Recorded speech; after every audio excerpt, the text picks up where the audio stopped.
Welcome on in. This is the RotoWire Fantasy Football Podcast for the NFL Divisional Round, considered by many to be the best football weekend of the year. Two intense games taking place on Saturday and Sunday both. So a lot to get to. We're going to unpack that. We're going to unpack some of the results from Wild Card Weekend, some of the head coaching changes as well, and the latest developments on that front. Let's start the show.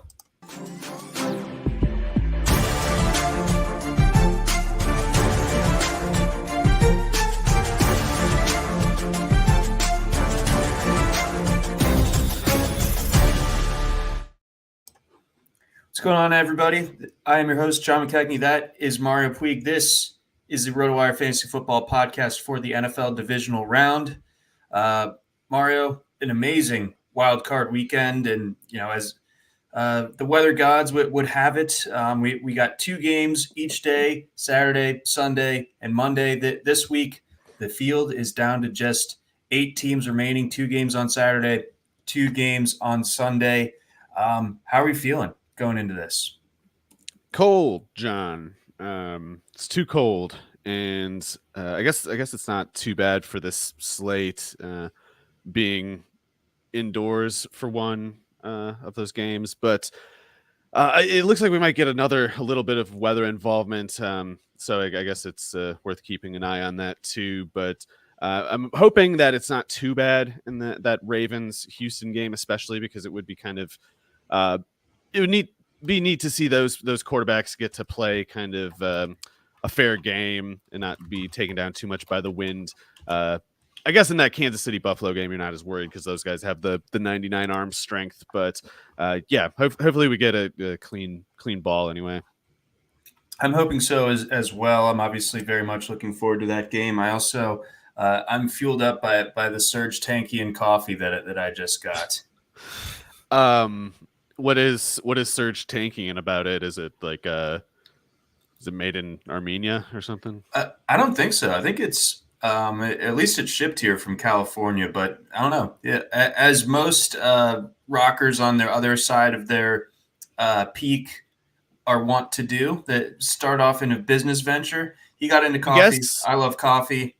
Is good. Yeah, you stop making albums eventually, but you keep having bills and life expenses. So I guess that's also why you got to do the Snoop Dogg every so often. Him being like, whatever. This is my official kind of backpack now. Right. I'm giving up smoking, and then it's like a advertising ploy for like a smokeless fireplace or something like that, if I remember correctly, some sort of stunt. But either way. Unofficial sponsor, the System of a Down coffee. But why don't we get into the games here? We're going to break down each of the divisional round matchups. We'll get into some postmortem on the teams that lost last weekend and a little bit of coaching stuff at the end. But, let's, keep the main thing here. Let's start off in Charm City. Mario, the Ravens are hosting the Houston Texans. The Ravens are a 9 or a 9.5 point favorite, depending on where you look. The over-under in this one, the lowest of the weekend, 43.5. According to the forecast on weather.com, it looks like it's going to be a clear day, but cold. It's going to be in the 20s, high of 27, it looks like, during the day on Saturday. This one kicks off in the afternoon at 4:30 Eastern time. So it will get colder as the game progresses in this one. With what Houston did last weekend, kind of defeating everyone's, myself included, dark horse in the AFC really convincingly. How big of a threat to the Texans pose here? The books seem to suggest not a huge one given the spread, but I kind of beg to differ, and the public, I believe, begs to differ as well. The majority of the money is coming in on Houston. Yeah, that is interesting. I was pretty shocked at that line, honestly. I thought it would be more like, I don't know, 5.5 or something. So maybe that just that's only just because I am not a better, clearly. But 9.5, man, that's crazy because, like you said, John, 2/3 of the public betting on the Texans, and yet The line for the Ravens went up a point anyway. So it seems like the people who tend to know better the way these things play out, those people seem to be generally putting their money behind the Ravens, or at least somebody with more at stake per bet is doing that.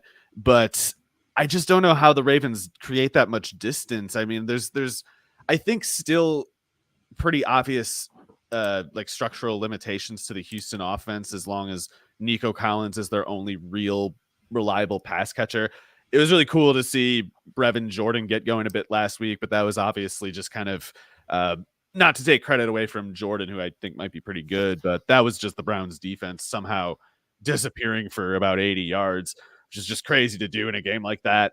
And if the Ravens don't allow that play to happen, then what does Houston have at that point to counter? If even if Nico Collins goes for like 140 yards, getting one of Stroud's better games to occur just isn't doable usually, in my opinion, unless you got Dell and some other decent enough pass catcher out there, and it just doesn't seem like they're built to air it out very much. So if it's like a low scoring game, I guess I don't know, maybe a low scoring game would suit the Texans fine. Like I was worried about last week, the whole issue being like if you got Nico and no one else, you can only really run to get the bridge the rest of the distance you need. But yeah, if the Brevin Jordan plays aren't happening, then we need Singletary to be less like, or not as much like 64 yards or whatever it was last week. It needs to be closer to 100. And I think he can get like halfway there, but I don't know if he can get to that 100 or past 85 or so.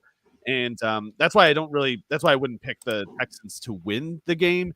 But for the Ravens to get 9.5 points, I guess you need Stroud to almost turn it over or something. And I suppose that could happen, but I don't know why weather, especially like cold and wind, would affect Stroud more than it would Lamar Jackson. I don't think it would, actually. So no, Stroud has played plenty of cold games in college at Ohio State. Yeah, I mean, Stroud probably doesn't have that really, really freakish arm velocity that Mahomes and Josh Allen do, but he's probably better in the wind and the cold than Lamar Jackson, as far as like Lamar's more like wrist action and not so much brute force as much as like the velocity of the release is what makes his throws fast. So cold and wind, I feel like, cuts against that more than it does against the guys with the brute strength. So I don't know how the Ravens create the explosiveness. It's turnovers on Stroud's part aside, which again, I just don't know why that would be the first thing you'd suspect exactly. I don't know how the Ravens get more than like a touchdown maybe. And even that, I don't really feel that comfortable about, because the explosiveness just isn't there if Lamar Jackson doesn't do it. So we need like Louisville Lamar Jackson to happen, and anything less than that, I don't know how they cover. So am I hearing you right? You think the Ravens offense is just going to score one touchdown? I think they'll score more than a touchdown. I just Louisville Lamar, I mean, he needs to score like 5 for them to cover. Because I see. I don't know where the explosiveness is going to come from if not from him. It's not, as much as I like Gus Edwards, I wouldn't suspect against this Houston run defense that he can do a whole lot. The Houston run defense has been really good all year. Will Anderson and Greenard are probably going to be healthier this week than they were last week. The tackles maybe too. So I don't know. I would go with the Ravens to win, but mostly for reasons of home field advantage and defensive. I don't know. The Houston defense, I think, is good. I don't want to make it sound like they're that they're like lacking any particular way, but I am assuming that the Ravens defense is a little bit stronger. So for those reasons, I'm picking the Ravens, but it's not because I can imagine 9.5 points. I don't know how that happens. It's like we need Zay Flowers and Odell Beckham to have a big game, something like that, and I just don't know how these conditions are the spot for that. No, I agree with that. I think some turnovers on the part of CJ Stroud would likely have to play a factor in that. Stroud hasn't thrown an interception dating back to November 11th. I want to say that was like the Bengals game, if I remember correctly. No. Somewhere in that neighborhood, but it's been a while since. Not a whole lot of bad games, yeah. No, he did miss like a game and a half in that span, but either way, plenty of attempts, not any interceptions in that sample. So if he continues to take care of the ball, then I think Houston is in this one until the very end. I know we mentioned just kind of how like not monochromatic necessarily the pass game is, but Nico Collins being such the number one presence in that passing game, it really doesn't look like Marlon Humphrey's going to be able to go in this one. I don't think the Ravens have particularly good corner personnel behind him. So I think that is going to be an interesting factor. I think spatially they're going to have to roll more coverage over to him. That could open some things up for the likes of Brevin Jordan or Dalton Schultz. Yeah, I'm too much of a Schultz hater to be too afraid of him, but Brevin Jordan at least can run after the catch. Like, I don't know if he's a liability as a blocker compared to Schultz or something like that, but Brevin Jordan at least started in college. Dalton Schultz was just kind of like a backup at Stanford behind a not particularly great group. So Jordan, though, if he gets more looks, I could see him being pretty good. It's just even if Nico Collins has that 140, like that's more like what Humphrey I think would kind of pertain to, is like, can they keep Collins under a certain customary amount? And you're right, Humphrey being out means that it seems like the Texans are going to get their customary amount for Collins. It's just, even if they do that, I still have trouble seeing how they can kind of match every jab that the Ravens have to throw from that point. Like, there's just I need Jordan to have like that 80-yard touchdown again, something like that, and it's like, if that doesn't happen, I'm not convinced the Texans really have another move to play. And it's not because Stroud can't do it, or not because Slowick can't think of it. It's just they are kind of working from the disadvantageous position. Like, they got the worst hand to play, this being in Baltimore, and Tank Dell being out. So it just seems to me that even if Humphrey is out, that wouldn't matter unless it's because it's like Collins gets to 200 yards or something like that. Something else that moves the needle again, to where it's like, oh, this is clearly how Houston makes up the gap in the budget. And I don't really see that happening either. So honestly, I don't think it's going to be that easy for Collins either. Like, I think he'll probably be held more likely to something like 80 or 90 yards. So it's easy enough for me not to assume the Ravens are going to win, but it's easy enough for me to budget, the idea of how it works, just because or in part because Texans are shorthanded, and this really isn't the venue to have like good luck on offense.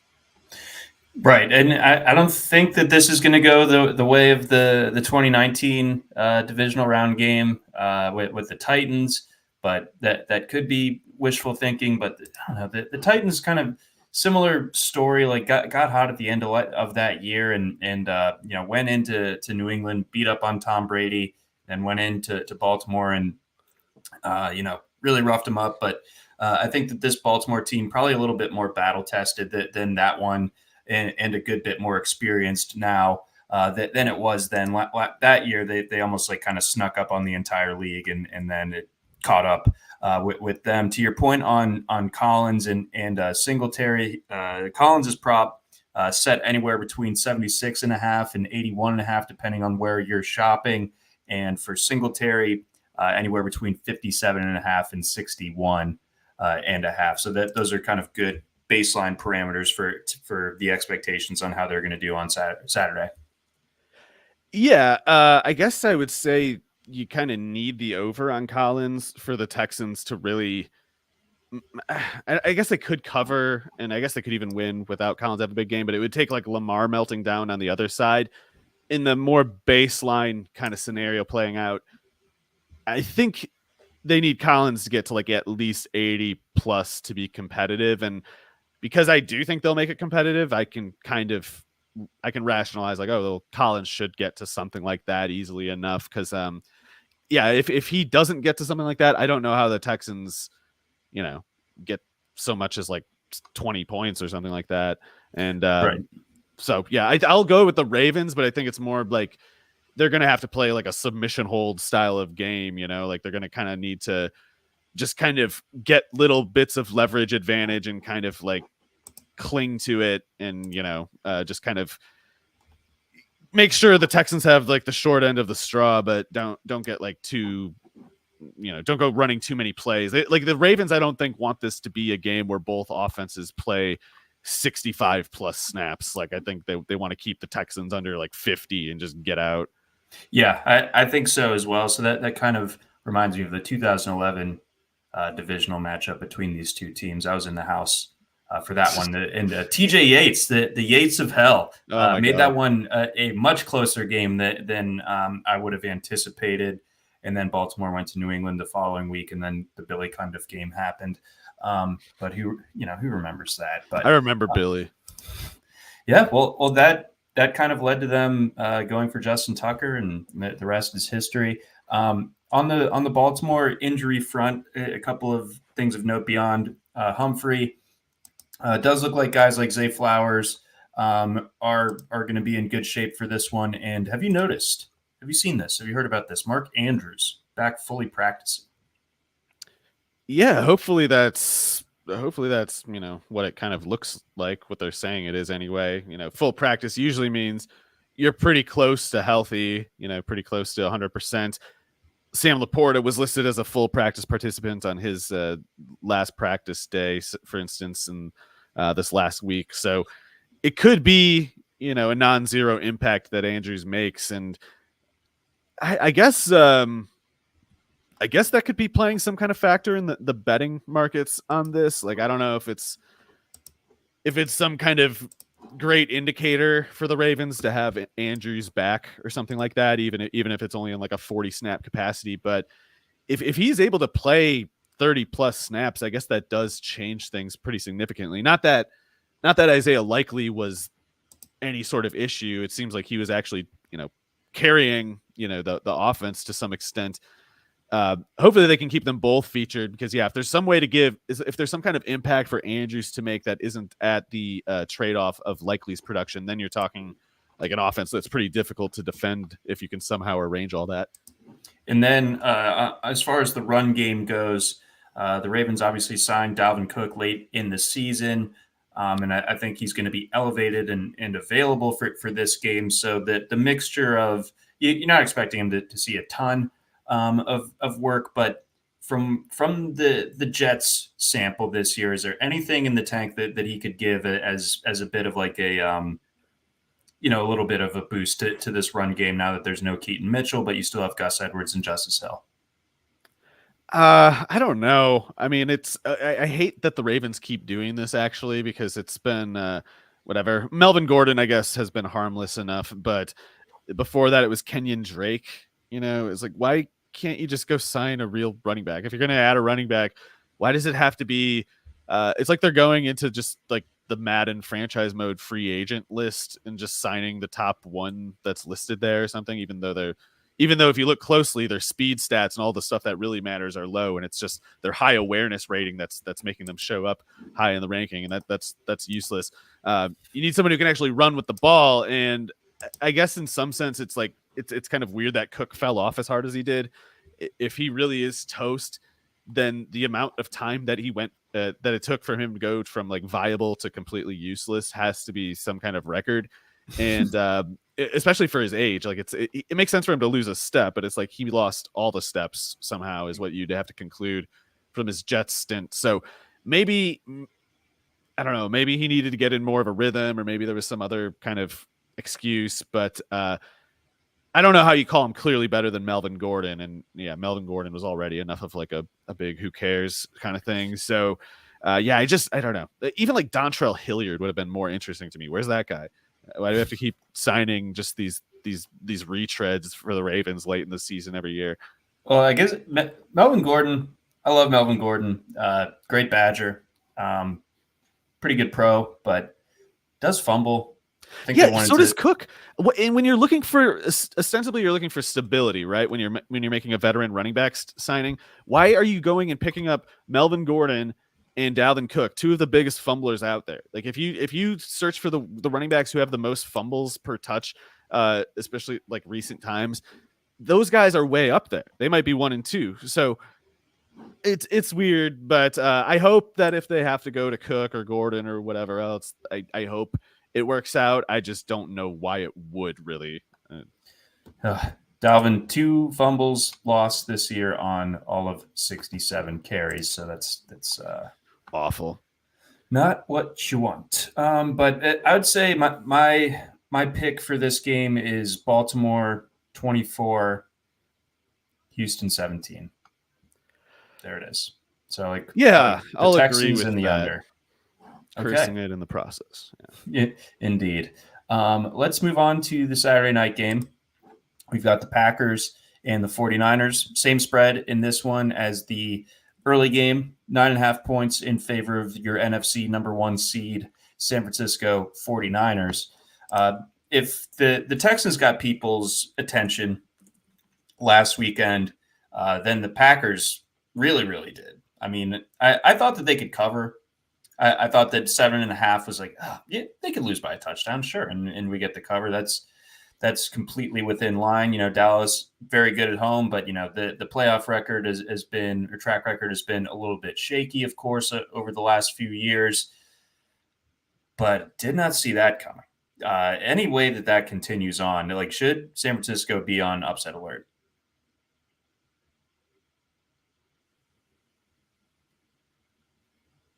Mario, did I lose you there for a second? Yeah, sorry. My computer apparently can do this cool thing where the internet just, it's not that the internet went out. It's like disconnected the internet connections. So sorry about that. Yeah. Hopefully it waits a while before it does that again. Well, how about before we dive into this game fully, we're talking Packers, Niners. Why don't we have a word from our sponsors? We got our friends over at Circa. Get ready for the ultimate big game parties at Circa Resort and Casino. Super Sunday is in Las Vegas this year. Watch the big game poolside at Stadium Swim's big game viewing party. Massive screen, booming game sound, and a view of the pyrotechnic and visual effects throughout the game. Snag the best seat in the sun with day beds, poolside boxes, cabanas, and more. Or touchdown at the world's largest sportsbook, Circa Sports, for the big game bash. 3 stories of football glory featuring a 78 million pixel screen. Book your seat with a variety of reservation options, including bottle service, open bar, stadium-style food, and more. Don't miss these legendary viewing experiences on February 11th, the big game parties only at Circa Resort and Casino. Reserve today at circalasvegas.com. We also got a message from our friends over at Blue Wire. And we're picking it back up. All right. Packers, Niners, your thoughts? Yeah. So Packers certainly get a lot of credit, i.e., all the credit for the way they handled the Cowboys, but the Cowboys did kind of choke quite a bit, I think. And I don't know how much this is Dallas, maybe Mike McCarthy, Schottenheimer. I don't know whose fault this would be. I don't know if there's sort of like an extra gear, an extra bit of spin that you have to kind of put on the ball in the playoffs, as far as your game planning goes. Maybe doing things just a little bit differently might be required, and maybe Dallas was an example of what happens when you do exactly what you have done all year. And even Joe Barry is at that point able to kind of figure things out, because it was one of those games where it almost was like watching the Jaguars offense, where the receivers seem to almost be going to where the defenders are, and the defenders don't really seem to be breaking a sweat keeping up with everybody. They're just like Keyshawn Nixon, of all corners, crowding CeeDee Lamb all day. Like, that's crazy. That's seems to me like the receivers are, or rather the defensive backs pretty much know the receivers' routes, or at least have a good idea of it. So it might have been a little easier, against Dallas than the talent to talent comparison would lead you to think. Like, it might be actually fair to say, especially the Dallas offense was just truly a no-show, and like, not that there's a whole lot that the Packers, because in other words, I think this Packers defense is still closer to the one that got torched by Baker Mayfield, So I don't expect the defense to hold a whole lot of sway in the outcome of this game. I'd love to see that. It would be really funny, in my opinion, if Brock Purdy had another interception meltdown against the Packers of all defenses, but I don't think he will. I think he'll probably have a really good game, and that's not to say the Packers at that point can't keep up. it's just, man, that's not the defense that I want to get into a shootout game against. It's like, if you're able to play along in a shootout against the 49ers, like you're very lucky. And each thing, each jab that you land, you have to worry, like, might I not get another chance to land another one the rest of the game? Like, might that be my last shot? And I don't know if the 49ers can just kind of go score pretty much every drive. I don't know if it's really even fair to expect the Packers to be able to match those points. So with that said, a close game, like a game where the 49ers don't score rapidly, that's still a tough one for the Packers, because I don't know how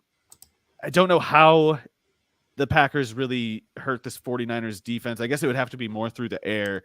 Like, I can't really see Aaron Jones having another big game. It was awesome last week, and he's really good. It was all Aaron Jones. It's not I'm not trying to say the Cowboys defense handed it all to him, but the 49ers defense is probably going to shut down Aaron Jones. And Jordan Love has been great, but it's like he's working against both a passing game and run game on the other side. Whereas like Love might have to do pretty much all the lifting for Green Bay. And, at a certain point, I mean, it's been an unbelievable story, but both Love and this cast of first and second year guys, none of which were, like overly high draft picks. I mean, you've got Jaden Reed, Dontavian Wicks, Christian Watson, Luke Musgrave, Tucker Kraft. Like, none of those guys were Bo Melton, John. Yeah, Bo Melton, whom we love from his Rutgers days. Yeah, podcast favorite, Bo Melton. Yeah. I don't know why I know that, like, he was like the Rutgers is like one of their highest rated recruits ever, like one of the rare 4 stars going to Rutgers. Because we have like, we know everything about Bo Melton, Isaiah Pacheco, Raheem Blackshear, Arthur Sitkowski era Rutgers. It's I think it's actually like the Sitkowski kind of stuff is what involuntarily burned it into our minds, and it was just like in the process we had to remember those other guys too. Yeah, like sift through the rubble of the Rutgers offense and be like, wait a sec, no, this guy could play. I still like to envision a parallel universe in which Leonte Carew is the best receiver in football. Yeah, the original James Washington. King, absolute king.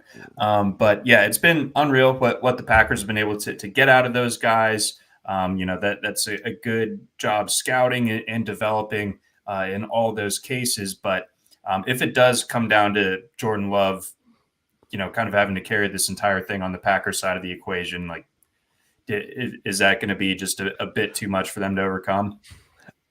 I guess I gotta say, he has shown quite a bit of poise, and outside of that, like the first 6 weeks of the year, and specifically, I guess I'm thinking of, there was that Saints, Falcons, and Vikings game, maybe all in that first 6 weeks, and those games, they got pretty ugly, but it didn't seem like it was getting ugly because Love was like getting shook or rattled. It seemed like, I still don't know how they were that bad and how he played that bad, but he was just kind of, I guess, not on rhythm, and his accuracy was not on point, and it got pretty ugly. But he has seemed to not really get rattled at any point that I can remember. And if he doesn't get rattled against this 49ers rush, he could be surprisingly dangerous. I mean, he's been quite good even against a handful of very good defenses, and I guess I don't know how to. I'll say the Dallas defense probably showed up as much as it could, in that game last week. The Dallas offense I called a no-show, but the defense I think showed up, and so we can count that as an example of Love doing really well even against a tough defense. The Chiefs, that was the game actually where it kind of took me that long to dawn on me that actually maybe this is a real corner that he's turning, and maybe Jordan Love really is the real deal. And that Chiefs game was a really good indicator that was the case. And, Dallas game, everything in between, then it gives you reason to think that on the short list of quarterbacks in the NFL that can throw against the 49ers, there might be Jordan Love in there. And I guess one thing I'm intrigued about specifically is I think that the Vikings, the game where Kirk Cousins had like 400 yards against the 49ers, even though they must not have had Justin. Did they have Jefferson for that one? No. Anyway, Jordan Addison beat Charvarius Ward quite a bit in that game, but the other guys were going too. There was quite a bit going. And I think what got the 49ers defense into its kind of, off its rhythm in that game was the Vikings were making their depth at corner cover more ground with less help. And Diamador, Lenore, Ambry Thomas, there's probably something there to finding a way to destabilize this whole pass defense structure that the 49ers have. Like, you're not going to get anything going against Fred Warner. You have to figure out somewhere else to make it happen. And the Vikings were pretty fortunate to have Jordan Addison beating Charvarius Ward in that game. I'm not going to put it on Romeo Dobbs to beat Charvarius Ward. I don't think it's that realistic. It's like Dobbs had an awesome game. I like him a lot, but I think Ward's a better corner at this point than Dobbs is a receiver. So it's more Thomas and Lenore that you have to beat if you're the Packers. But if you can find a way to isolate them and get them into the field where the 49ers defense can't give them cover, I would absolutely give Jaden Reed the advantage over Lenore in the slot. And I don't know, I guess Wicks, even Melton, etc., might be people who can get open a little bit against Thomas on the other part. But also LaFleur has done a really great job in the past couple months, and I think he's also a reason you can think that Love might be able to do it. It's just the pass rush is going to get there every so often, and it's like, what kind of effect will that have? Will it result in Jordan Love making ill-advised throws? Will he, get hit while he's making throws? Will those things cause the game to go like off track for the Green Bay offense?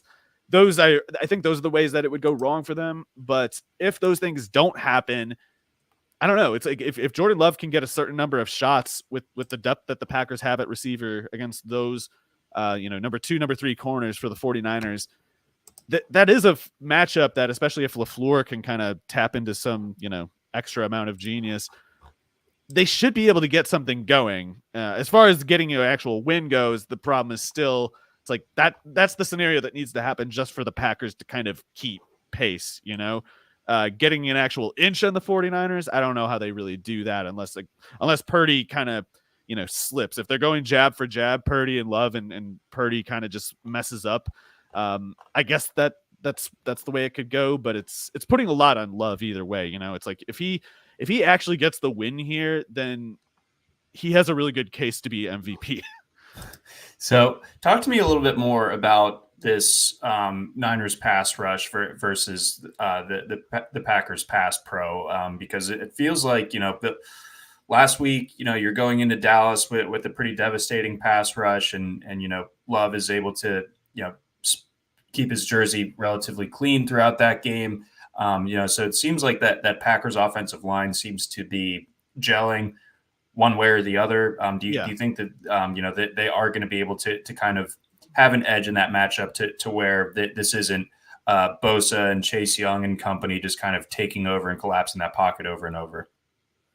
Well, the Packers offensive line, I guess I at least undersold Zach Tom. I guess he's done a pretty good job on the right side. It's probably been more so Walker on the left who has had issues. I personally, I don't really have any evidence for this, but I'm personally going to just assume the 49ers front four has the advantage. Like even if the Packers do very well, by their standards, I just think the 49ers, they don't need to have one of their best games to be like consistently really, stressful as a pass rush, and they can do more than cause stress. They can cause, real turnovers and stuff too. So it's, with Bosa, Chase Young there, I assume Armstead is back by now. If Armstead is back, yes, he's off the injury report. Okay, so Armstead had been missing for like 2 months or something there, so that's a pretty big addition. This I don't know. I think that despite me defaming Zach Tom and company previously, we can say that the 49ers pass rush should have the advantage here. And I guess not to change the subject a little bit, but like the question is like, can the pass rush get there without any blitzing and stuff like that? Because I think if you're the 49ers, especially if the Packers are setting you with 4 wide and you're going to your bum corners on the depth chart, you might want to give them a little help, and you might not be able to put more than 4 rushers down. And, maybe the Packers can withstand that kind of thing, or Love managing the pocket well as he has, standing up to contact as well as he has. Maybe he can manage the conditions, even if they're stressful.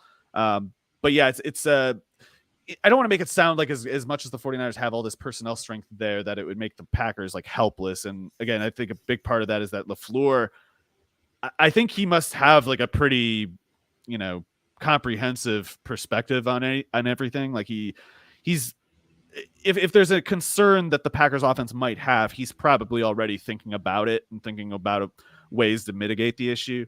So I think, it's one of those things where we're talking 4 quarters and a 49ers offense probably working consistently. Jordan Love can have a good game and the Packers can still fall short in a way that's kind of like clear, like they're maybe they finish the game trying to score a touchdown down 5 points, from the 20-yard line with no timeouts left, something like that. And Love can still have 3 touchdowns in the way to getting to that point. It's like the question is, as far as winning this game goes, like, can you somehow, have one more than the 49ers? And for the Packers, not in my opinion, they can't count in the run game. So in the Packers case, that means can Love specifically produce a sum that is equal to or greater than what Purdy and basically McCaffrey do on the other side. And it's like he could. It's just that's what I'm saying again. Like he'd almost at that point be like, I don't know, a top 5 quarterback or something, and an MVP kind of candidate for, he doesn't have a real alpha receiver or anything. Good as Jaden Reed has been, good as their depth has been, this offense is only working as well as it has because Jordan Love is doing such a good job of playing the drummer in the whole thing. So yeah, it's a dangerous spot, and I am picking the 49ers. I'm not trying to just pick every side here somehow, but I do think Love will be like composed. I don't expect him to get like totally, pants the way Dak Prescott did last week, for instance. He did get pantsed. Let's see here. So as far as how the public is reacting to this one, 57% of the money is on the Packers to cover 9.5. About that is a lot of points. It's a ton, right? And then 75% is on the over, which is set at 50.5. I might stop a little shy of that. And then we've got about 60% of the tickets coming in on the Packers money line. So actually a decent amount of Packers money line bets, but that probably is a little bit tied to getting 3.5 to 1 odds on that. Between the two underdogs on Saturday that are both set at 9.5 point dogs, which one do you like better to cover? Man, I guess this is how you would come to worry that it's some kind of trap. I really want to pick both, but I guess I will take the Texans. If only because I'm a little worried about the Baltimore offense. The bad weather applies to them too. I am not worried about the 49ers offense. So if it takes 30 points for the 49ers to cover, it's like, okay, that's easy enough to see. If the Ravens need 30, I'm like, I don't know if that might be a little greedy. So yeah, I'll say Texans. Okay. All right. I will remember this and taunt you if it goes the other way. I mean, I would love... I want the Ravens and the Packers to win. So yeah, I'd love to be particularly wrong about the Ravens part there, because I guess we're considering the Packers a foregone conclusion there. Yeah. All right. So fair enough. Before we move on over to Sunday, got a message for our friends at FanDuel. Y'all play on FanDuel. Tackle millions in prizes all playoff long on FanDuel fantasy sports contests. If you're new to fantasy, there's no better time to get in on the action, because right now, new customers get a 100% deposit match up to $100. It's free money that they're giving out.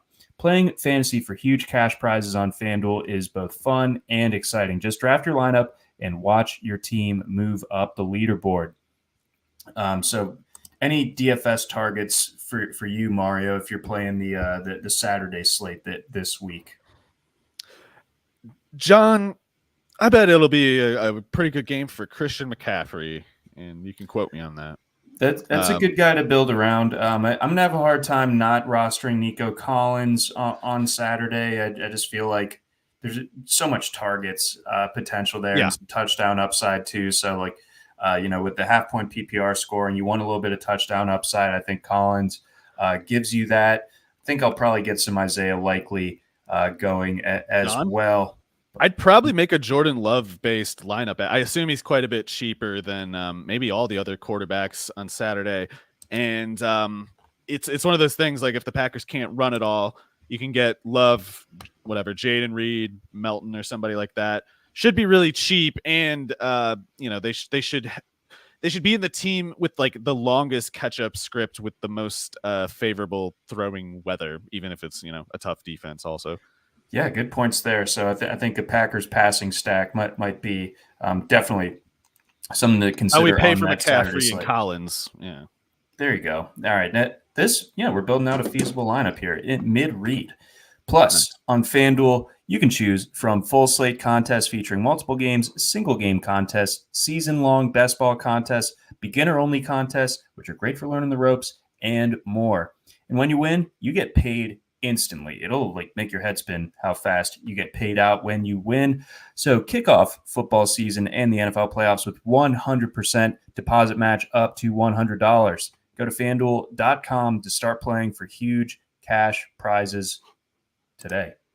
All right, Mario. Sunday. Bucks, Lions. Lions, 6.5-point favorites. Lions. Emotional scene in Detroit last week. It was almost like a college atmosphere when Stafford comes onto the field for the Rams' first drive. I thought that the broadcast team did a good job of just kind of letting the moment breathe and not saying anything until the ball was snapped and just letting the audience kind of hear how nuts the crowd noise was, because it was loud in Ford Field. And then a great game unfolded. And then, you see some fans crying in the stands because it had been basically since I was born that the Lions had last won a playoff game. So quite some time, and it was amazing. It was a great game. I thought it was a fun back and forth between them and the Rams. I thought the storylines were great. So there's that. And then on the Tampa Bay side, they seem to be the outlier in all of this. Like all these other teams that, for the most part, you can kind of see how they got there. You've probably paid pretty close attention to them, but the Bucs have kind of flown under the radar all year. It's a bad NFC South. They don't have any marquee wins to note. But Monday rolls around, they just put the Eagles in a blender. I mean, it was. I thought that the Bucs could win close. I didn't see it going like that. But maybe it's a little bit of the Eagles just continuing their descent into hell the way that their last month and a half, 2 months of the season went. But I still give the Bucs credit for how they played on Monday night. But I thought that there were some plays Monday with the Bucs that probably won't be repeatable the same way this time around. Like I felt like some of those big shot plays that ended up landing, not sure that they're getting those this time around. So they're going to have to find a way to win in a more conventional way. Yeah, Trey Palmer had that long touchdown, and he, in every game this year, had been, but like before that week, every game he was just killing them, basically. So when a guy who's been killing you all year has his best game of the year, like he did last week, like that can kind of that can be an anomaly for obvious enough reasons. So you're right. I think you can give credit to the Buccaneers and acknowledge that they're a real team and they showed up to play last week, and they deserve credit for beating the Eagles in a convincing way. Moreover, but the Eagles still are guilty of just kind of like the worst in-season collapse that I think any of us will ever see. I'm sure there's like a couple bad cases that I'm just not recalling. I highly doubt any of those cases are as bad, though. It's just every other case like this, it's more there were high preseason expectations and they kind of just sucked all year, sort of thing. Right. That's common enough. But to go in with the expectations, go like 2/3 of the year, just emphatically reinforcing those expectations, validating them, then you just become one of the worst teams in the NFL. And at the same time, there's all these indications of inner just discord. Like it was all a weird mess in a way that's, I don't know if it'll ever be, uh, deciphered and explained to us at any point. Maybe no one will ever even be able to, but they were about as much of a no-show as a playoff team can be. So the Buccaneers at the very least, they need to assume that they need to play at a much higher level in this game. And they will be more focused, I'd imagine. Well, I don't know. I guess they probably took the Eagles totally seriously, even if from the outside we were, finding them less credible than we had. That was kind of like a Super Bowl level win for the Buccaneers as far as they're concerned. Given where they started from, and given that they're basically an 8-8 team in a normal year, so they probably took that game seriously. I don't know. I think even if they're fully locked in with this one, I think the issue is just that they don't have a lot of talent, and their quarterback Mayfield is not given cover the way that Goff is given cover by the Lions. That to me, they're pretty much the same caliber of quarterback, whatever. Maybe Goff's a little better. I don't care. But it's not a meaningful distinction to me. But what is a meaningful distinction is the overall effectiveness of the Lions offense. And I know that the Buccaneers pass blocking has probably been okay this year, but be it, the fault of Rachaad White or the offensive line, the run game presence hasn't been there for the Buccaneers in almost any game this year. It's not Right. It's whatever, it's not changing this late. The Lions run defense is pretty tough. So Mayfield should be able to throw for a certain amount. Like those Lions corners really can't cover Evans. They can't cover Godwin either, in my opinion. So even if Evans has, if Godwin and Evans combine for like 200 yards, I still don't know how Baker Mayfield is getting to like 280 or whatever. And I think he needs to be in that range, and probably with more touchdowns and turnovers. Like he need a script like that, in my opinion, to plausibly budget the way that you can pretty easily budget the Lions offense. And I don't know. I don't trust Mayfield. I have more confidence in the Lions coaching. I guess I will say Canales to me seems like a little bit better of an offensive coordinator at this point than Bowles is a defensive coordinator. But I think Aaron Glenn's a good defensive coordinator. I don't know what most people think about him, but I think he's a good defensive coordinator. So I could see the Lions defense playing, tougher than it really has any business playing. And the thing is, they don't really need to like smother the Buccaneers offense. They just need to make sure the Buccaneers run game isn't better than it ever is usually. And then just create like 1 or 2 turnovers off of Mayfield. That should be enough. Like they shouldn't need to just totally clobber the Buccaneers. If they can just get a couple turnovers, that should be enough. And maybe it won't be right away, but over the course of the game, I think you can imagine the Lions run game getting going. The more they have chances to kind of, beat into the Tampa Bay front seven. Yeah, this one I can't figure out. I mean, part of me just wants to back the Bucks here at 6.5. I would love it at 7, 6.5. A little bit trickier. You could certainly envision the Lions winning this one by a full touchdown. Because the Bucks, outside of last week, they haven't been a great team by any means this year. They have been pretty good against the spread, especially on the road. So keep that in mind. But I don't see them necessarily pulling the upset, but I think they can make this an interesting game. Yeah, because I think that there's 71% of the money coming in on the Lions to cover that much. I don't know. That makes me a little bit weary. Yeah, Goff is not the kind of quarterback who scales up for volume and is not the kind to make a ton of big plays either, So it's not because the Lions are such a great obvious shootout offense. It's that they should be able to run in this game, whereas the Buccaneers should not really be able to run in this game. And if you're Baker Mayfield and you're throwing from 3rd and 11 enough times, you're going to turn it over, in my opinion. Like the key to protecting Goff from an otherwise probably pretty competent Buccaneers defense. The key to protecting him is make his scenario, instead of 3rd and 11, be 2nd and 4, or be 3rd and 6, maybe, stuff like that. And I just think the Lions know that enough, at least by now, and are good enough at arranging that script that they should be able to take care of business here. But yeah, it's I think a challenging setup. Like if for the Lions to cover, I feel like you'd need Baker Mayfield to have like the turnover scenario without any of the touchdowns. Like it would need to be more like just a start to finish bad game from him is what it would probably take. Which is, certainly possible. He's had a very good year, especially relative to expectations, but it could happen. Anthony notes that that Detroit offensive line should start to kind of like, make its mark late in the game. And I thought last week in particular that their Lions defensive line really showed up late as well.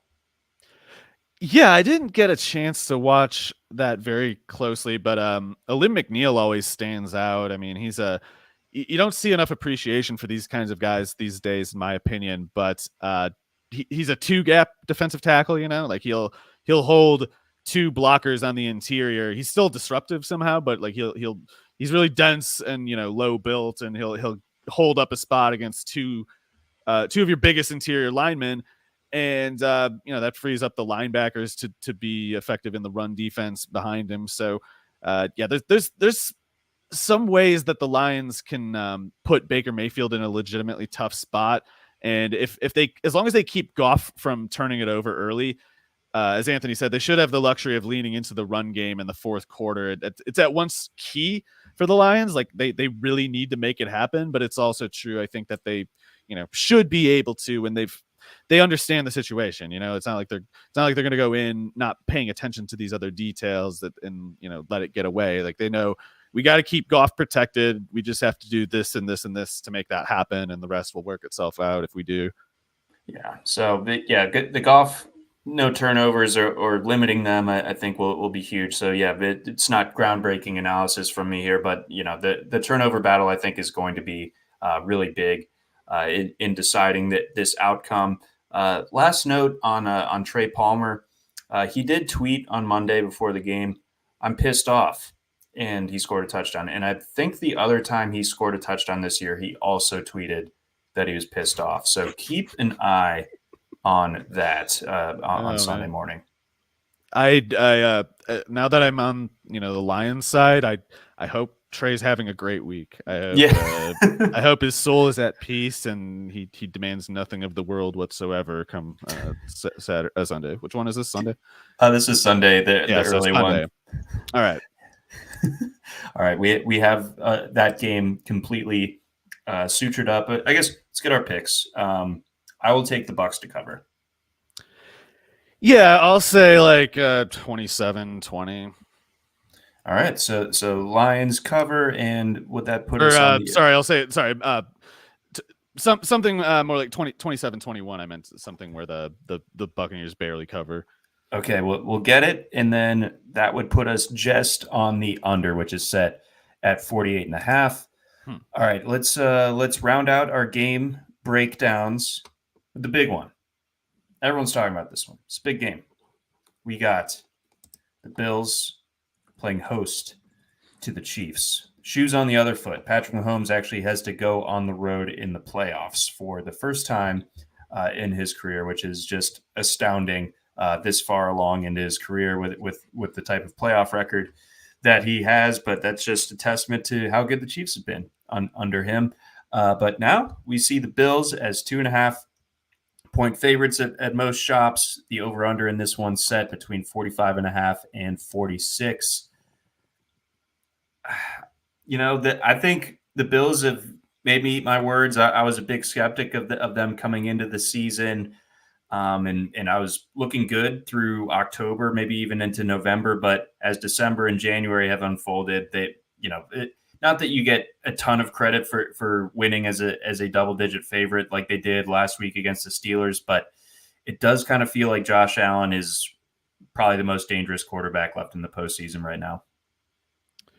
I don't see it that way. I mean, we're talking a small sample, and even in the sample of success that the Bills have had since the whole 9/11 thing, for whatever reason, we got a couple games where Allen still really struggled. It was just kind of like what's happened over the entire span is the Buffalo defense has shown up, And even in like the Dolphins game, I would not characterize that as Allen being so effective from start to finish. As just kind of like Dolphins had nothing, and defense got tired. And you see this game happen a lot with the Bills over the years, where it's kind of it's like a stalemate going into maybe like the mid to late third quarter, and there's been a lot of sputtering by both offenses, and then Josh Allen at that point just decides to like start running like crazy. Every instance of a play where he would drop back in the first half and maybe look a little confused by the coverage before throwing it away or making an inaccurate throw or whatever else. In these particular points, he'll just run instead. And that's usually, especially when in conjunction with short fields, that's enough for them to get the touchdowns that they need to pull away, and sometimes in pretty decisive fashion, just glancing at the scoreboard. But what we still haven't seen, in my opinion, is a clean, sustainably budgeted Buffalo passing game. And in the event that is required, which it hasn't been in this whole stretch, in my opinion, where they've been successful, it hasn't been required because the defense has played so well. And we still have the issue, in my opinion, of we have Gabe Davis running too far downfield on the boundary. We either are putting Khalil Shakir on the bench to put a 2 tight end formation out here, or we're doing an incoherent thing where we're rotating the 2 tight ends from the inline spot. And Shakir, for some reason, is not really I guess they were designing that slot role to be like Isaiah McKenzie forever, and they had Deontay Hardy for the same reason of just flats tosses and like maybe slants sometimes. And it's like you need to get that slot role resembling a real receiver role, like a real route runner role, and Shakir can give them that, but they have to make more of a serious effort to get him the ball. And in any case, what you'd have is just kind of this tangle of like Shakir, Knox, Kincaid, all at like low depths, all not really getting open. Gabe Davis being easily neutralized on the boundary, running against someone much faster than him in a straight line down the field.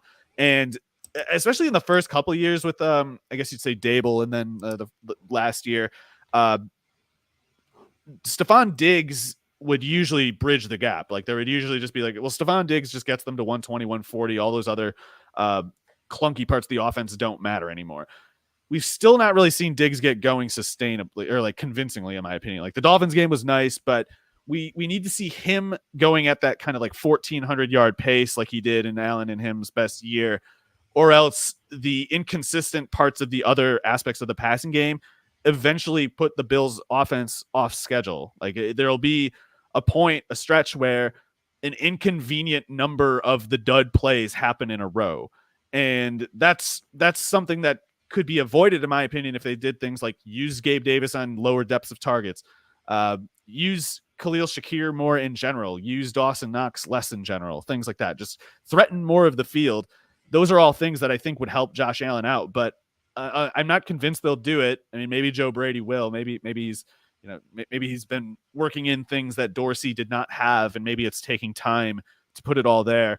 But if they keep running the same offense, my concern for them is if they do end up going against a team that makes them play catch up, if the Chiefs somehow get a lead, and if the Bills really need to throw the ball, and if Josh Allen's running option is not there for whatever reason, that's, I think, when you worry about Josh Allen starting to turn it over.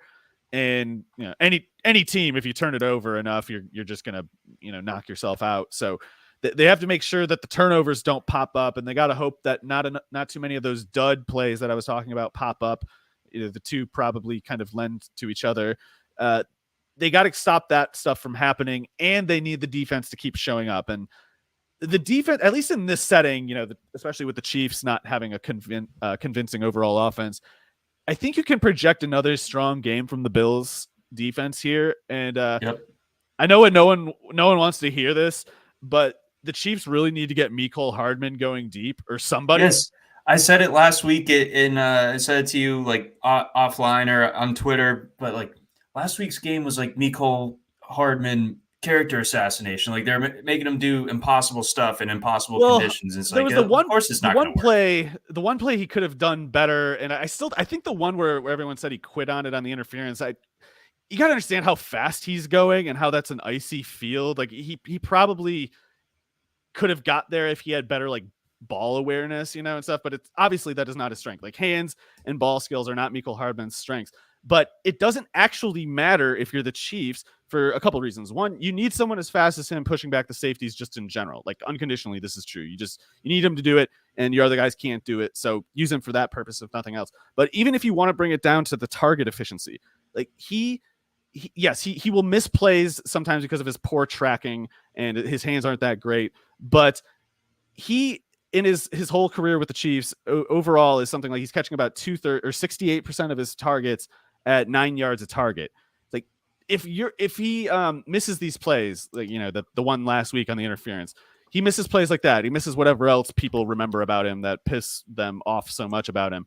If he weren't dropping those passes or running to the spot or whatever it is that he did wrong, he'd be a guy who's catching 72% of his passes at 10 plus yards a target. What other player does anyone hold to that sort of standard? That if you don't clear top 99th percentile, you're just trash. That's crazy. Obviously, he's an incomplete player, but that's why he's a role player, not a guy you pay like $20 million a year. It's fine. Right. If he doesn't need to do that much better than his pay grade to still be useful. But in any case, the reason I name him for this specific matchup is that Rasul Douglas and Christian Benford thrive if you let them play like 15 yards or less. So make them play farther than that. Make Jordan Poyer turn and run. And Marquez Valdes-Scantling has the speed to do that, but he doesn't seem to, for as much as people complain about Hardman's tracking or hands, we can agree that Marquez Valdes-Scantling is another thing entirely. And, get someone to make those guys run because they can't do it, And if you could get just one bomb, just one big play in a game like this, that would be so huge for the Chiefs. And it would be the kind of thing where it's like, even if you don't have another big play downfield all game, this buys you so much cushion, a cushion you really need, and a cushion you can't so easily, in my opinion, create by any other means. Like, you're going to have to grind with Rashee Rice, I guess Travis Kelce, if he's still playing, and Pacheco's got to do the rest, right? So like, unless you're prepared to really put everything on those three guys, you better find some way to cook up a big play downfield. And it doesn't matter how much you try with Justin Watson or Kadarius Toney. It's not happening. So stop wasting your time. You're not good enough to waste time like that anymore. No, and definitely not in this spot, even for the warts that we laid out there when it comes to the Bills and the ways that they can be beaten. Does the script flipped here? Like, is this the time where Josh Allen bests Mahomes in the postseason finally? Well, it has to be the easiest game yet to do it. I mean, I can't imagine Mahomes projected nearly as badly in the other matchups as he does in this one. And who knows what the road effect will be on Mahomes. I don't know. I tend to think a lot of the times of the road factors as, I don't know, a little more complicated than they look. It's certainly true to say like, most teams benefit from playing at home, maybe just for psychological comfort reasons. But in a case where you look at just kind of like the physical conditions of the venue, the Bills stadium would be like a downward sort of effect on anyone's traveling stats there, in large part because it's cold and tends to be windy. Like two things that we know will make it harder to throw no matter where you are. So those two things tend to make things difficult for the traveling team. But I don't think that either of those two factors affect Mahomes. Just as it doesn't affect Allen, it doesn't affect Mahomes like it does another quarterback, like even Lamar, for instance, like we were talking about before. Like Mahomes has that really rare throwing velocity that can cut through cold and wind. So right. He has no obvious reason to just struggle on the road. But if it turns out that he gets there and he's like, whatever, just not vibing with the crowd and he's homesick and he lets it get in his head, I guess that could be a factor. But it just, I don't know. Mahomes doesn't strike me as the kind of guy who would, even though he's done his crybaby thing lately, I don't think he's like he's throwing a fit, yes, but I don't think he's like fundamentally becoming a weakling, like I think he's still tough as nails and a competitor in a way that basically none of us could ever understand. So I think he won't like get rattled. It'll have to be like the Chiefs just getting roughed up and outplayed, which could happen. But honestly, every single game this year pretty much has been difficult for Mahomes. So right. It would in a way be weird for him to all of a sudden get so shocked by any of it now. Yeah, I agree with that. Like, I don't think that he's flappable. I think he's unflappable. I don't think he can be flapped. But I think that there's enough other things working against the Chiefs this season as opposed to years past, like you laid out there with the weaponry. Your best option is a rookie day 2 pick in Rashee Rice. Travis Kelce seems to be hitting the cliff pretty hard. So we get to he's the at point the CMT Awards every day now. That's all he does. He's listening to, I don't know. I'm like not even remotely literate enough on Taylor Swift to like make a funny pun of like an album or something. Yeah. So if you want that, there's plenty of other fantasy shows that I'm sure have tons of like Taylor Swift nonsense. Here we just talk about Garth Brooks. So yeah, we don't have anything for you. And Surge. But beyond that, I think the Chiefs definitely give them a game here. But I think that this is the year that the Bills break through and get back to the AFC Championship game. We'll see what's there for them on the other side, whether they're at home against the Texans or have to hit the road to go to Baltimore. But I do like the Bills to win this one. I'm probably not touching the spread either way. I think I'll just take the money line on this one with the Bills. Minus 142, but about 70% of the money is coming in on the Bills to cover the spread. Well, I have trouble thinking through a game like this because to me it's kind of a coin flip, and the question of which team comes out ahead, it's always pending all these other questions I want to ask first. Like, well, what does this guy do? What does this guy do? What kind of game plan does this team try to use, or whatever? So I could imagine it going. Certain things going worse for either team than other tracks, but I'm going to go with the Chiefs, the coin flip in my head, basically because I am still not convinced about the passing game for the Bills, and specifically, I'm not convinced of the design of it. It's not. I don't mean to say like I don't think Josh Allen can do it. I think he has already shown that he can, but he has also shown us many times now that the Bills are capable, assuming they don't change anything, the Bills are capable of spacing their offense in a way and calling the game in a way that is basically undoable for Allen as a passer. Like maybe this exact scenario would turn out differently if Stephon Diggs reverts to the level that he showed, 2 or 3 years ago. I think the math works out fine if he does that. But if we get like 40 or 50 or 60 yards Stephon Diggs, I think the rest of the picture can all of a sudden turn for the worse. And while James Cook has been effective overall, I don't know if he's the kind of runner for a game like this to pick up the slack. Like I think, I don't know, more of a dome kind of back, warm weather kind of back, I think. And the Chiefs' pass defense, I think, is opportunistic enough that if Allen has even his typical turnover projection, his like mid-range turnover projection, things can kind of go sideways pretty easily. I think being able to run in games like this is crucial. I'm not just saying like the Chiefs are going to be able to for sure, but Pacheco to me seems more like a serious runner for a game like this. So that's part of the coin flip in my head too. Like I think that the Chiefs offense is limited just as the Bills offense is limited, but I just don't worry so specifically as much about the turnovers.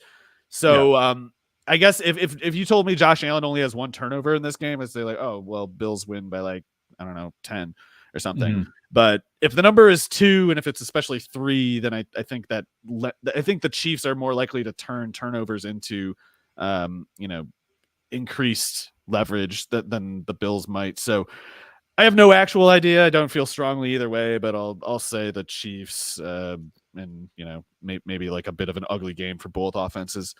Well, it's always important to remember when Josh Allen turns it over, it's because he's being too competitive. That's right, folks. Hear it every single time he throws a really stupid interception. It's like, look how competitive he is, and it drives me insane. Well, that was the Brett Favre thing. It's the he carries it. That's the crown you definitely want to carry. But not the same crown, but yeah, it's when you're just playing ball out there, sometimes you throw it to the who knows who. Yeah, exactly. You're just a kid back there, just letting it rip. And then one more injury item here: Gabe Davis did not practice today, Thursday. I will say I think Gabe Davis is good, but not in the role that they use him. And I think if you're having someone run a 30-yard go route, then yeah, make it Shakir instead of Davis. That's not even really Shakir's thing exactly, but he runs a 4-4-3. He can get there. Yeah, no, your call on him is solid. I like Shakir. I think he needs to get a little bit more involved. If you're Buffalo, let's move on. Any kind of lingering observations from some of the teams that lost last week? And I think we'll start in the NFC East because I think those were the two of like the louder results of last weekend. I think Philadelphia is a good place to start here. It obviously kind of looks like Kelsey probably going to retire. He kind of walked it back a little bit on Wednesday, but I think it's more like he wants to do it on his own terms. I think he's going to retire. Exactly. I think this is total conjecture, but would it shock you if Lane Johnson walked away too? I mean, like, he's had a long career at this point. He's had a ton of injuries. Kelsey's retiring. I don't know. Maybe he's gone. Maybe too. I hadn't kept up on Lane Johnson much over the really good players, of course, great player. Has it already been that long? Yeah, I think it was like the 2013 draft, I want to say. Damn. Yeah, guys do walk away sometimes when we're not expecting it, and he's maybe he's one of those guys where you got to save before you get to the franchise mode off season in Madden because you're shocked to see him in the retired player list, and you're like, no, I'm not accepting that. I'm going to reload that, make sure just one of my bums retire. Yeah, maybe he's in that. Maybe he has that part of the algorithm attached to him now. I don't know, but yeah, that would be pretty catastrophic for the Eagles, even though he's a right tackle. Lane Johnson's a pretty exceptional right tackle, and B, I think we have reason to suspect at this point that the whole left-right assumption of offensive line value was either not that well founded or was maybe at least like a little overemphasized because having someone just always keep the pocket clean from the viewing side of the quarterback, the throwing side, that's pretty nice. And having to just know you can step up in the pocket when you throw every time is a pretty. It's not just great for play design. It's like got to be a mental. It's got to be like a source of just kind of comfort for the quarterback to know that. And while Mailata seems really good on the left side, Kelsey and just Kelsey going could cause them problems. So certainly if Kelsey and Johnson are gone, that would be a lot to manage. Yeah, again, conjecture on the Lane Johnson part and nothing super or concretely official on Kelsey, but that's the way things are trending on Kelsey. I was just throwing it out there as an idea when it comes to Lane Johnson. But, beyond that, I mean, for this Eagles collapse to unfold the way that it did, I think that there's some sense that there needs to be some sort of shakeup within the coaching staff, but where does it really start? So I haven't kept that close of track of this team. Honestly, I guess it was some point like a year and a half, 2 years ago. I sort of just conceded that Sirianni must be good. I guess that's all there is to it. And I sort of didn't really keep that close of an eye on that team and the things going on. So I was caught off guard by the Sean Desai, Matt Patricia thing. I was like, what the hell is that? Why would that be going on? And how is this the team of all teams that's just for some reason like upheaving their coaching staff in the middle of the year? It's like this is a strange thing to do. Also, the Eagles' struggles on defense were the kind of thing that you could have predicted. I mean, like going in, being a team that expects to have leads, being a team that stops the run well, you should expect teams to throw on you.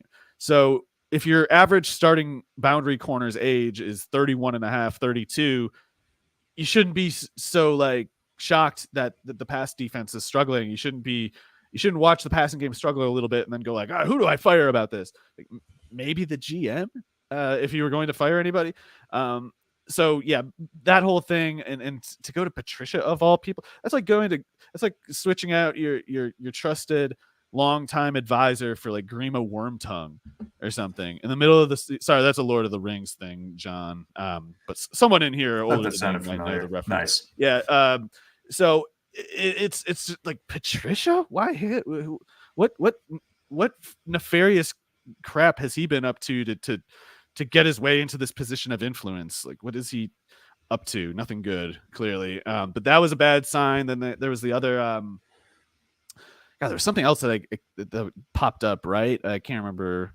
Anyway, it's not common to see this level of just upheaval and like in season discord and just the sloppiness of it all. It's so strange for a winning team, a team that seemingly had like the whole league by the throat, and they're just completely self-immolate like that. That's crazy. So at this point, I don't know what to think of Sirianni. I assumed he was good. Not that, I guess a couple of years ago. Revisiting it now, but I don't know.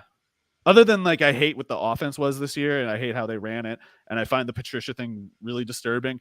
I don't know a whole lot about Sirianni, but the window has pretty much slammed shut, in my opinion, in terms of their ability to compete like as a favorite contender. Like they have no reason to be going into next year as like penciled in top 5 team. Sometimes surprises happen. Sometimes teams outside of that top 5 just look at the Texans this year. But sure, short of an improbable turnaround, they have to just kind of accept the reality that like, look, you got to replace 2 corners. You got to replace probably all your linebackers. They suck. You have to maybe replace 2 all-pro presences on your offensive line. You have to figure out this whole mess you've gotten your offense into. It's a lot to figure out. And you got to start paying Jalen Hurts now. Yeah, you got to start paying Jalen Hurts a lot now. So it's a tough situation, and I didn't expect Sirianni to get fired specifically, but it was one of those things that quickly became one of those like, oh wow, I guess it could happen, because they do kind of have to rebuild, and if you're reassembling an entire vision, why not scrap the whole thing? I don't know. And they, to your point on the corners, like they theoretically drafted replacements for Bradbury and Slay, but both of them look pretty bad so far. I mean, it's Ringo? 1 year. Ringo and Eli Ricks. Yeah, didn't Ricks go undrafted, or was he? I thought he was like slow. Anyway, Ricks, yeah, and he was Ringo, a bigger deal in college and in the recruiting because he had the true freshman year or whatever. But yeah, he's one of those guys who tested really badly, I think. So it's like Ringo's the opposite end. It's like he kind of plays just bad, but he is really, really fast, and he's pretty huge for a corner. So in theory, he's like a project, but even in theory, he is only a project. So, honestly, I thought it was a concern even in 2022 that the Eagles didn't seem to have any corner depth. Avonte Maddox, I guess, has proven himself a decent enough slot corner, but that year their number 4 corner was like Zech McPherson. I don't know if he's still on the team, but yeah, it's not good when you're a team winning by some virtue of your pass defense, and your entire pass defense can just go down immediately, if a 31-year-old corner were to miss a game. Yeah, it's concerning back there. Reed Blankenship was their leading tackler this year, so maybe that's bad. That backs up your point on the linebackers, but it also says some other stuff as well. So that defense really wilted down the stretch, but maybe that was a long Patricia time couldn't fix it. I can't believe Matt couldn't fix it. I know, he had the pencil and everything. My like kind of big takeaway down the stretch and like overall comment on like the Eagles offense is like, why couldn't they run the ball at all? As you might know, John, you're kind of asking the wrong person, because I have a somewhat biased interpretation of this. I think they could have had a pretty fruitful run game. I think it is exactly as simple as pushing a button, and I think they said no. Let's not do that. Let's push this other button over here that says throw it 40 times a game.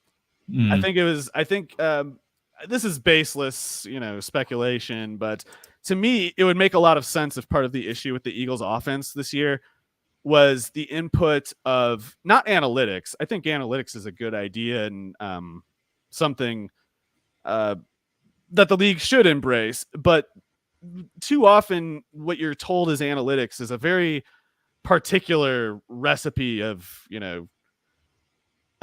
ideology and assumptions that aren't necessarily true, at the very least aren't challenged and substantiated.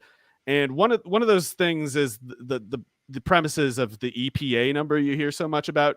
And I think there's merit to EPA as a tracking a stat that you use to track like team performance, but when you try to apply it to individual players, it pretty quickly turns into nonsense. And that's how you get like these bylined, mainstream analysts who say things like, I think Baker Mayfield's better than Lamar Jackson. It's because the EPA stat is basically, it's not gamed necessarily, but there's sort of like a blind spot in it where it will always tell you that a pass is always worth more than a run. Right. And it will tell you that a quarterback that runs is worse than a quarterback that doesn't. Like, that's just the fact of it.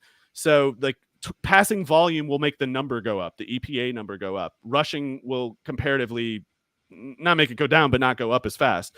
And if you're doing some kind of like a scheme, like building exercise where you're trying to put together like mathematical models and stuff and be like highest projected EPA, you would come out with something that says like throw it 800 times. It would tell you like don't run. It would tell you try to throw 40 times in a game. Because especially if they're doing it from a sample of like past results, like imagine the EPA per snap for like AJ Brown plays in the Eagles offense. It's probably like off the chart. So it makes sense. Like, well, keep pressing that button until the returns diminish. But you have to understand the returns will diminish because those numbers, they occurred, but they were dependent on conditions that you stop meeting after a certain point if the defense stops defending the whole field, honestly.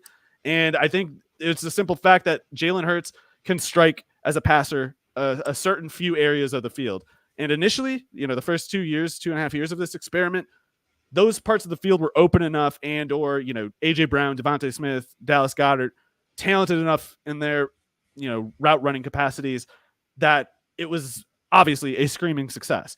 Defenses began adjusting. Defenses, especially this year, when they figured out like, hey, they're not even running as much as when they did with Miles Sanders last year. The guy who's a backup with the Panthers now, yeah, they're not getting as much out of the ground game as they did with him last year. So that happens. And then what is their solution? They didn't even see it as a problem. The difference there is largely just they put it on the passing game, But the solution to every problem that comes up is you got to throw more. It is the ideologically prescribed remedy to every single problem if you look at things from that lens. So I don't know.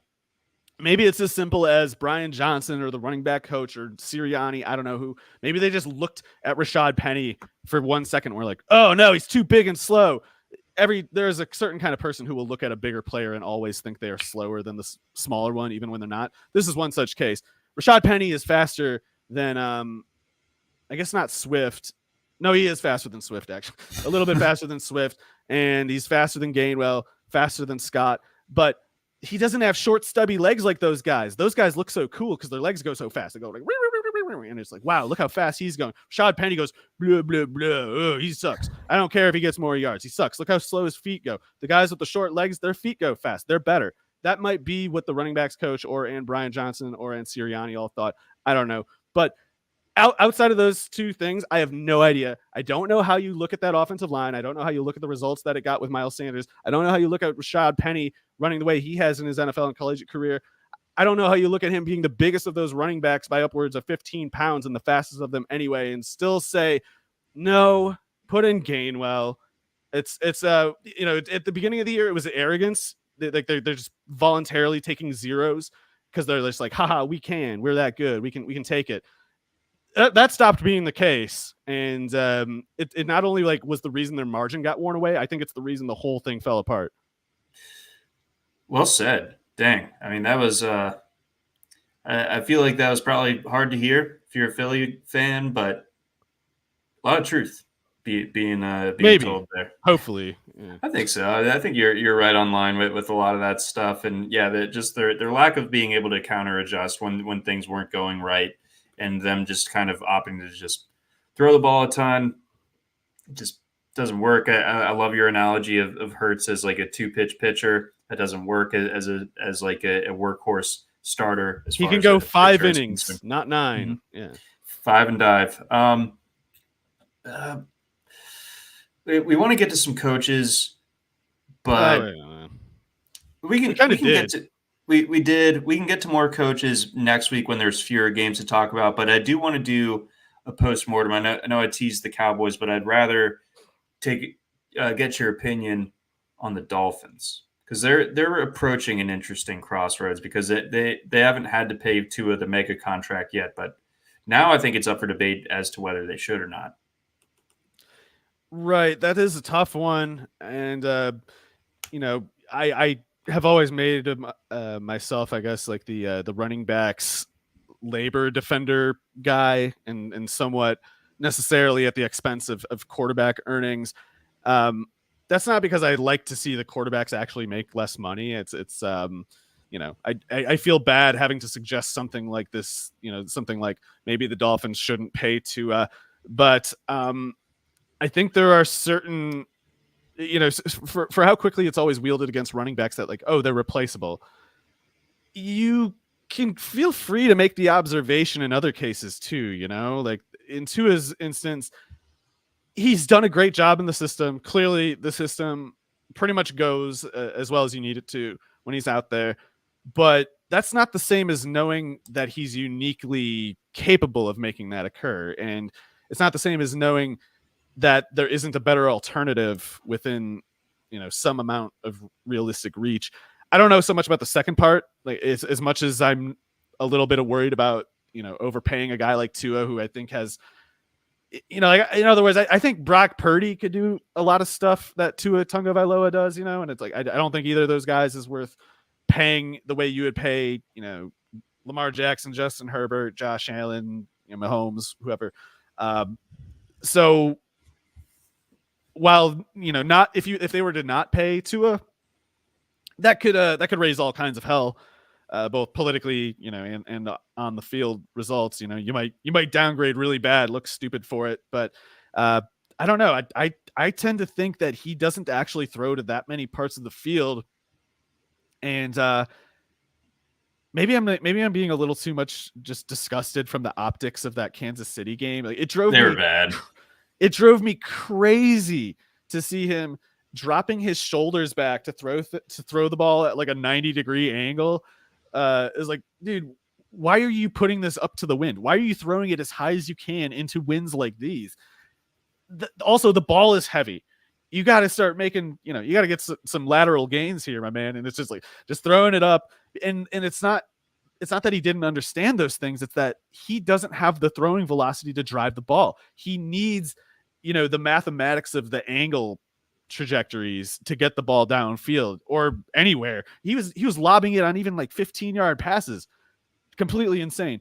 So when I see stuff like that, it's hard for me to not think, like, could guy XYZ not make that same throw? Guy who is not conventionally, like, can't Baker Mayfield get the same results in that game that Tua gave them? Right. Like, I'm not saying Tua Baker is good exactly, but to be perfectly clear, I don't mean to say Tua is as bad as Baker or whatever, that they're equal. It's just something that I can't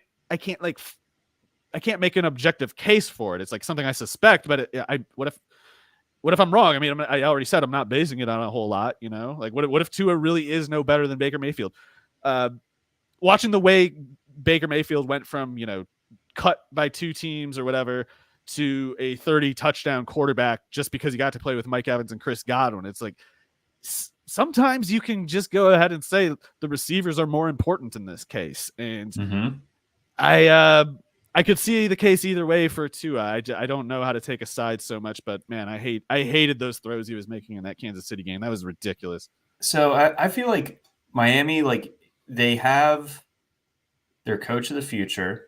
I'm very much sold on McDaniel. I don't really hold the two playoff losses against him, but you do worry about the window here because you're going to have to make that Tua decision soon. Tyreek probably won't be this insane for that's that probably many why more they years. probably will extend to in large part because of the Tyreek part, like you said. Yeah, I guess they got 2 years. They could franchise tag him, maybe, but yeah, I mean, isn't it strange that no one, media or whatever otherwise, suggests that you could just franchise tag the quarterback? Everybody says you just got to franchise tag the running backs because screw them, they have no leverage. what leverage does the quarterback have? If he's on the like he has to pay, like he has more prior earnings to pay fines with, but why is it that the quarterback can't take the franchise tag? Why is it accepted that, well, if you franchise tag a quarterback, they're not going to hold, they're not going to report, they're going to hold out? Why? That's something that assumption, and the assumption that there's any leverage that comes with that holdout, is something that's just sort of granted to the quarterbacks and at direct expense of players like running backs, but there's no actual difference. It's like he's only got the tag. Like he can show up and not sign it, or he can sign and show up or not show up, but it's the same deal. But the second you suggest it, it's like, oh no, now you got to extend him. You got to give him extension. Quarterbacks are a special cast of a football player, and you need to give them extensions if they're free agents. 1 year deals is running backs. They should work for a big bag of peanuts. Once a year, they can get this bag. Independent contractors. That where it all gets taxed out, and they don't have it. They should not. But I don't know. I would not, if I'm a Dolphins fan, like I would not want to see them plunking down the Lamar Jackson or the Justin Herbert or the Joe Burrow type of deals. I don't think that he's earned it, frankly. And I don't care if the market rate for quarterbacks is going up. We have an example of a bad quarterback getting paid that's not that long ago. We've seen the Daniel Jones stuff, and they're already like trying to find their way out of it. We've seen the Russell Wilson stuff. So don't hitch your wagon, like if you don't have to. But beyond that, I think the offensive line can get better. They won't have a year like they had with Mostert again. You're good. My internet went a little weird there, and I couldn't tell if it was you or me, so I was preparing to tell the audience, like, sorry, we're doing the Twilight Zone exit on this episode. Oh, no, we're good still. But, my point was, or that I was going on was, that you're probably not going to get another year out of Mostert like you did this year, but Achane can be a legitimate superstar in this league. I think the offensive line will get better. So I think, there's some things that the Dolphins should feel optimistic about for the future. I think you made a really good point either a week or two ago about the dominance that Christian Wilkins is putting on the field in the middle. That's something that we haven't been able to say about Miami's defense in a while, to have a presence like that in the middle. He's an all-decade guy. Like he gets a lot of attention, but still not enough. And the secondary is overpaid and overrated, I would say. So that'll probably need some. Howard's gone. Yeah. So that'll help. Does Jalen Ramsey still look like he's Jalen Ramsey to you? No, but they're stuck with him another year or two. Also, to be fair to Ramsey, he's probably still a little rusty from the injury. So I don't know what the trade-off from this point is, as far as like how fast he can recover versus how fast he will decline physically as he gets another year older or whatever. But they also got, I guess if Vic Fangio is gone, then that would be, maybe another complication that they don't need. But if they're running the Fangio scheme, then I think Ramsey should be fine, because like they don't make, they don't have like a Darrelle Revis role there. Okay. Well, good point on that front. But it all boils down to Tua essentially, and I don't know if there's really fixable stuff like that. You just kind of have to have an increasingly superior supporting cast and an improving offensive line. I think, both of those things could be in place, but I think so. As I was making like the Brock Purdy, not a comparison, but question about, could he do everything Tua does? I think McDaniel needs to get Brock Bowers. Like he needs to get Bowers. They need Bowers to be the Kittle, and that's the only way they can scale it up, because they can't really like make Tua throw to more places. There's certain places he just can't really access. So you have to create more yards after the catch, or you have to run more and better. So maybe run more and better, but also get Bowers to get like the Kittle yards after the catch in the middle of the field, and maybe they can make a run that way. You're gonna have to trade up into the top 10 for my guy Brock, but I guess if you're in the competitive tight ends window, cost more than they used to. Brock Bowers is the freaking man. I can't wait to like talk about him. I would like to see it, if they trade a first rounder from next year, maybe they can get just in range, and I think it would be worth it, because they would have their Debo, Ayuk, and Kittle at that point. That's true. I like that. That analog there. that's going to wrap it up for us here on this edition of the RotoWire Fantasy Football Podcast. Big thanks to our sponsors over at Blue Wire, over at Circa, and the Circa Resort and Casino, of course, and over at FanDuel. For Mario Puig, I'm John McKechnie. Thanks for listening.